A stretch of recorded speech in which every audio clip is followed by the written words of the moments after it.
தலைவர் அவர்கள். சொல்லிட்டேங்க. சொல்லி பண்ணிடுறேன். சொல்லியாச்சு, ஏற்கனவே சொல்லியாச்சு. பேரவைத் தலைவர் அவர்களே, ரிஃபார்ம் பண்ணிட்டு இருக்கீங்கன்னு சொல்றீங்க, பண்ணுங்க. தூத்துக்குடியில் என்ன ஆக்ஷன் எடுத்திருக்கீங்க அதை மட்டும் தெரிஞ்சுக்க விரும்புகிறேன். தூத்துக்குடியில் இப்போ ஒரு இன்சிடென்ட் சொன்னல உங்களுடைய சட்டமன்ற உறுப்பினர் மேலே, அதுக்கு மட்டும் கொஞ்சம் விளக்கம் கொடுத்தீங்கன்னா நல்லாயிருக்கும். அதேபோல் தமிழ்நாட்டுக்கு வர வேண்டிய மிகப்பெரிய தொழில் முதலீடுகள் எல்லாம் இன்னைக்கு பக்கத்து மாநிலங்களுக்கு போகிறதாக பத்திரிகையிலையும் மேகசின்ஸ்லையும் தொடர்ந்து செய்திகள் வந்துகிட்டு இருக்கு.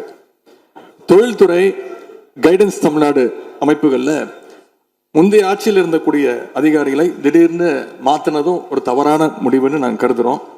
இதனால தமிழ்நாடு பாதிக்கப்பட்டிருக்கு அப்படின்னு பத்திரிகைகளில் தொடர்ந்து அறிக்கைகள்லாம் வந்துகிட்டு இருக்கு.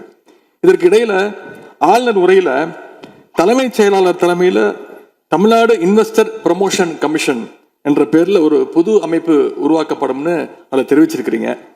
அப்படின்னா இப்ப சிறப்பாக செயல்பட்டு வருகின்ற கைடன்ஸ் தமிழ்நாடு அமைப்பு என்னவாகும் அப்படின்னு முதலமைச்சருடைய பதிலுரையில சொல்லணும்னு நாங்க விரும்புறோம். மாண்பு பேரவைத் தலைவர் அவர்களே, இந்த அரசின் முன்னாடி இவ்வளவு பிரச்சனைகள் இருக்கு, ஏகப்பட்ட பிரச்சனைகள் இருக்கு. இதையெல்லாம் தீர்க்க முயற்சி பண்ணாம அடுத்த கட்சி ஆட்களை இழுக்கிற வேலையை தான் நீங்க எல்லாம் முழுவீச்சில் செஞ்சுக்கிட்டு இருக்கீங்க. இந்த அரசின் மீதான நம்பிக்கை வாக்கெடுப்பின் போது நான் குறிப்பிட்டு சொன்னேன், புதுமையான ஆட்சின்னு சொன்னீங்க, கடைசியில் புஷ்பா பட ஆட்சியை கொடுத்துருக்கீங்கன்னு குறிப்பிட்டு பேசியிருந்தேன். அந்த அளவுக்கு குதிரை பேரம் தொடர்ந்து நடந்துகிட்டு இருக்கு. அப்படி பேசின அப்புறமாவது எதிர்கட்சி தலைவர்களுக்கு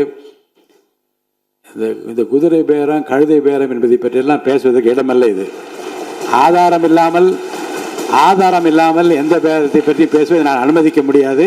அடுத்த இதுக்கு போகலாம். 3 சீட்டர் சோஃபா 3 சீட்டர் சோஃபா இன்னைக்கு 5 சீட்டர் சோஃபாவா அப்கிரேட் பண்ணியிருக்கீங்க. ஏற்கனவே சோஃபா அனுப்பி அடுத்த கட்சி எம்எல்ஏக்கெல்லாம் இழுத்துக்கிட்டு இருந்தீங்க. இன்ஸ்டாமார்ட்ல பொருட்களை வாங்குற மாதிரி இன்ஸ்டன்டா எம்எல்ஏக்களை வாங்கிட்டு இருக்கீங்க.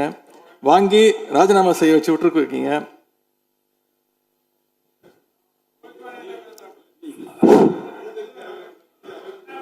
இல்ல நான் என்ன சொல்றேன், எந்த பேரத்தையும் பற்றி இங்க பேச அனுமதி கிடையாதுன்னு தான் நான் சொல்றேன்.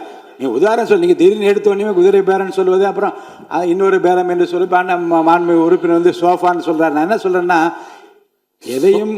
எதையும் சொல்லுவதற்கு இந்த அவைக்கு உரிமை உண்டு. ஆனால் சொல்லுவதிலே உண்மை இருக்க வேண்டும். உண்மைக்கு மாறான தகவல்களுக்கு இங்கே இடமில்லை. ஏன்னா அர்த்தம் இருக்குல்ல. இப்ப நீங்க ஏதோ ஒரு அர்த்தம் உள்நோக்கத்தோடு சொல்லப்படுற நீங்க சோஃபா என்று சொல்வதற்கு நீங்க ஒரு உள் அர்த்தத்தோடு ஒரு வார்த்தையை சொல்லுகின்றீர்கள், நகைத்தும் கொள்ளுகிறீர்கள். அப்ப மக்கள் அதை பற்றி என்ன நினைப்பார்கள்? சற்று விளக்கமாக பாருங்க. ஆதாரம் இல்லாமல் சொல்லப்படுகிற எந்த வார்த்தைக்கும் எந்த குறிப்புக்கும் இங்க இடமில்லை. மாண்பு எதிர்க்கட்சி தலைவர், நீங்க தொடர்ந்து பேசலாம். ஊழல் சக்தின்னு சொல்லிட்டு அதே எம்எல்ஏக்களுக்கு இன்னைக்கு ஒரு மச்சத்தை மட்டும் வச்சுட்டு இன்னைக்கு தூய சக்தியா நீங்க மாத்திட்டீங்க. அதனால எங்களுடைய தலைவர் சமீபத்தில் சொன்னாரு, தீர்ந்து போன சக்திகள்கிட்ட திருடுற அளவுக்கு காஞ்சி போன சக்தியா இன்னைக்கு இந்த ஆட்சியாளர்கள் இருக்கிறாங்க.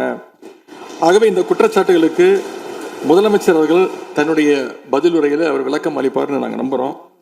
முக்கியமா இந்த ஆள் பிடிக்கிற வேலையை நிப்பாட்டிட்டு இனியாவது ஆட்சி நிர்வாகத்தில் நீங்க கான்சென்ட்ரேட் பண்ணுங்கன்னு உங்களை எல்லாம் கேட்டுக்கிறேன். மாண்பு பேரவைத் தலைவர் அவர்களே, உங்களுடைய தேர்தல் முக்கியமான வாக்குறுதிகள், படிச்சு வேலை இல்லாத இளைஞர்கள் அவங்களுக்கெல்லாம் 4500 ரூபா மாசம் 4500 ரூபா தருவேன்னு சொல்லியிருக்கிறீங்க. அது சீக்கிரம் 6 மாசத்துல கொடுங்க.